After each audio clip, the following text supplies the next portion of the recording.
Hi இன்னைக்கு நம்ம soya chunks cauliflower போட்ட வெஜ் பிரிஞ்சி எப்படி செய்யலாம் அப்படின்னு நம்ம பார்க்கலாம். ஃபஸ்ட்டு குக்கரில் கொஞ்சோண்டு நெய் விட்டுட்டு அதுக்கப்புறமா நமக்கு தேவையான பிரிஞ்சிக்கு போடுற எல்லா ஸ்பைசஸும் போட்டுக்கலாம். பிரிஞ்சி இலை, அன்னாச்சி பூ, கசகசா, கிராம்பு 2, அப்புறம் ரம்பா இலைன்னு சொல்லுவாங்க எங்கள் ஊரில் இந்த இலையை. அதை அப்படியே பறித்து போட்டுக்கலாம். அந்த கேப்பில் காலிஃப்ளவர் சோயா சங்க்ஸை வெந்நியில் போட்டு வச்சுக்கிறான்.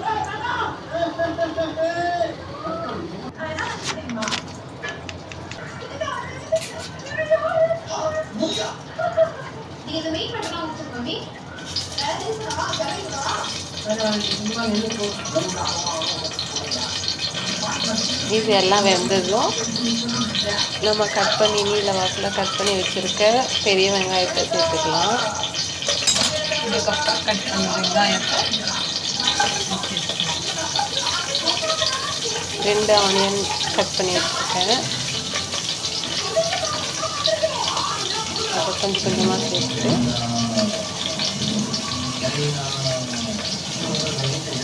நல்லா வதக்கி விட்டுக்கலாம்.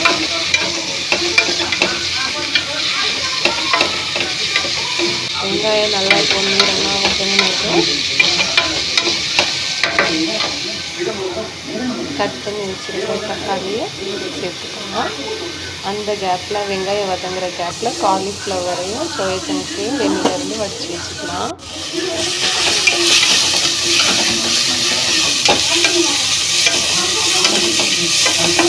இன்னும் வெங்காயம் நல்லா வதங்கணும்.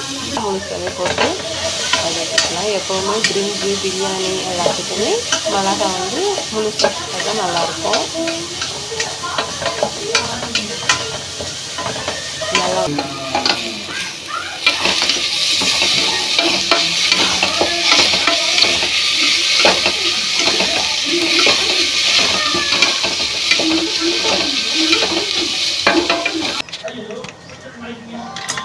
வெங்காயம் நல்லா வதங்கினதும் இஞ்சி பூண்டு பேஸ்ட் போட்டுக்கலாம். நல்லா முழுசாக ஒரு ஸ்பூன் எடுத்து போட்டுக்கலாம். இஞ்சி பூண்டு பேஸ்ட் போடும்போது அடுத்து சிம்மில் வச்சுக்கோங்க, இல்லைன்னா அடி பிடிச்சிடும். ஆனியன் பார்த்தா தெரியும் நல்லா உங்களுக்கு கோல்டன் ப்ரௌன் கலர் வந்துச்சு.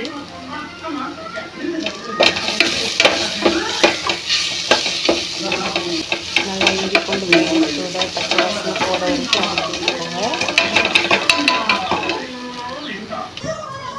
அந்த கேப்பில் கட் பண்ணாத வெஜிடபிள்ஸ் இருந்தால் கட் பண்ணி வச்சுக்கலாம். நான் பொட்டேட்டோ இப்போ தான் கட் பண்ணிகிட்ருக்கேன்.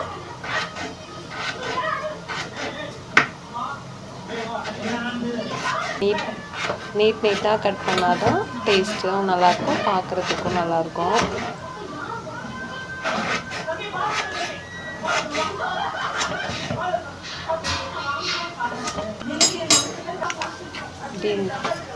கட் பண்ணி வச்சா தக்காளி போட்டுக்கலாம். 2 தக்காளி கட் பண்ணி வச்சுருக்கேன் நீட்டாக. அதையும் சேர்த்து நல்லா வதக்கி விட்டுக்கலாம்.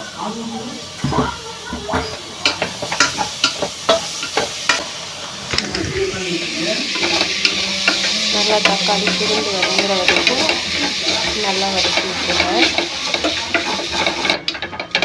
இப்போ அடுப்பை ஹை ஃப்ளேமில் வச்சுக்கலாம்.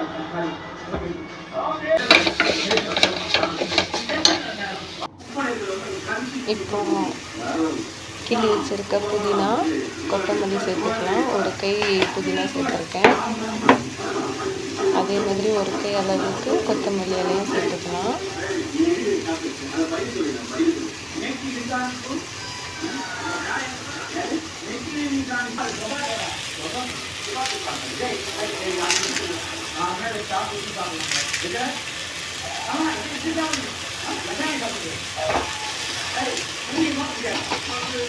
நம்ம வதக்கும் போது அது எல்லாமே சேர்ந்து நல்லா வதங்கிடும்.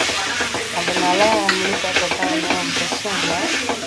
நல்லா ஆனால் வதங்குற வரைக்கும் விடுங்க. கொஞ்சம் நல்லா டேஸ்ட் நல்லாயிருக்கும். இல்லைன்னா முழுசாக போடுங்க. குட்டி குட்டியாக கட் பண்ணால் உடனே வதங்கணும்.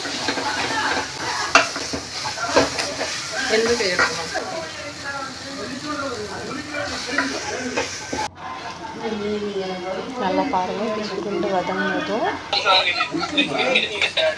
ஸ்பைசஸ் போட்டுக்கலாம். மசாலா முதல்ல மஞ்சள் பொடி போட்டுக்கிறேன்.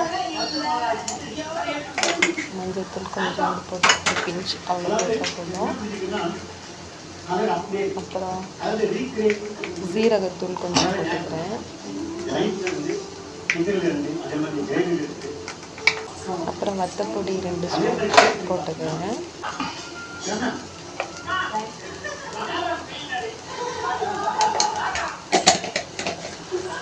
கரம் மசாலா 1 போட்டுக்கிறேன்.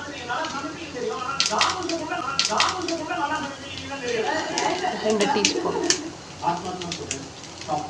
போட்டுக்கலாம். வதக்கி விட்டுக்கலாம்.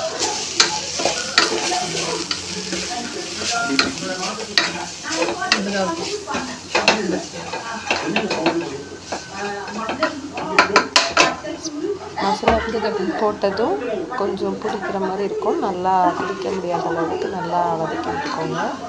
அதுக்கப்புறம் வெஜிடபிள்ஸ் எல்லாம் கட் பண்ணி வச்சுருக்க வெஜிடபிள்ஸ்லாம் சேர்த்துக்கலாம். நான் கேரட், பீன்ஸ், பொட்டேட்டோ 3 சேர்த்துருக்கேன்.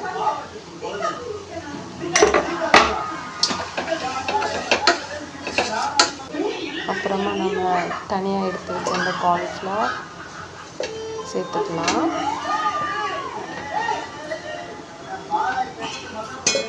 அப்புறம் வடித்து வச்சுருந்த சோயா சங்க்ஸும் நல்லா புளிஞ்சு சேர்த்துக்கலாம்.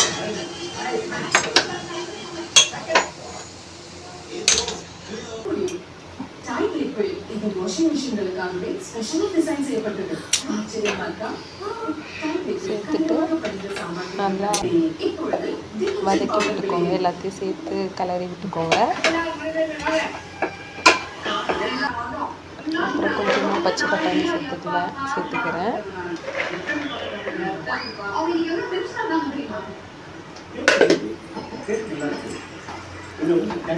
ஹை ஃப்ளேமில் வச்சுக்கலாம்.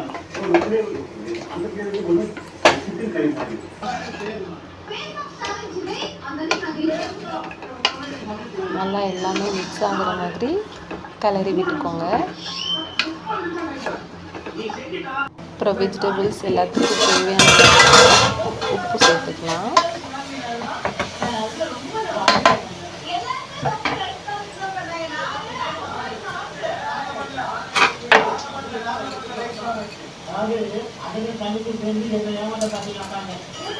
கொஞ்சம் வெஜிடபிள்ஸ்லாம் அப்படி கொஞ்சம் வேகட்டும்.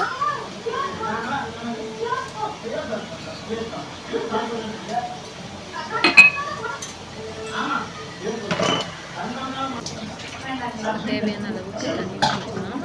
1 கப் அரிசிக்கு 1 கப் அளவு தண்ணி ஊற்றணும். நான் வந்து 1.5 கப் அரிசி தண்ணி 1.5 கப் அரிசி போட்டிருக்கேன். அதனால் 3 கப் தண்ணி ஊற்றிருக்கேன். அரிசியில் தண்ணி இல்லாமல் பார்த்துக்கோங்க. ஏன்னா தண்ணி கரெக்டாக இருந்தால் தான் அரிசி வந்து உதிரி உதிரியாக விடும்.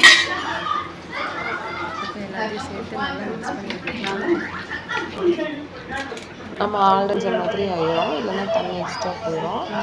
தண்ணி கரெக்டாக இருந்தால் தான் உதிரியாக வரும். இருக்கணும் நார்மலாக இருக்கிறத விட. அப்போ தான் பிரியாணி வெந்து வரும்போது அந்த டேஸ்ட் கரெக்டாக இருக்கும்.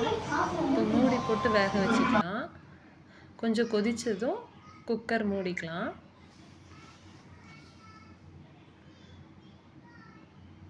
குக்கரை க்ளோஸ் பண்ணிக்கலாம். ஜாஸ்தி இல்லாமல் நார்மலாக இருக்கிறத விட கூட கொஞ்சம் அதிகமாக இருக்கிற மாதிரி இருக்கணும். அப்படி பார்த்துக்கோங்க. பாஸ்மதி அரிசிங்கிறதுனால 1 விசில் விட்டால்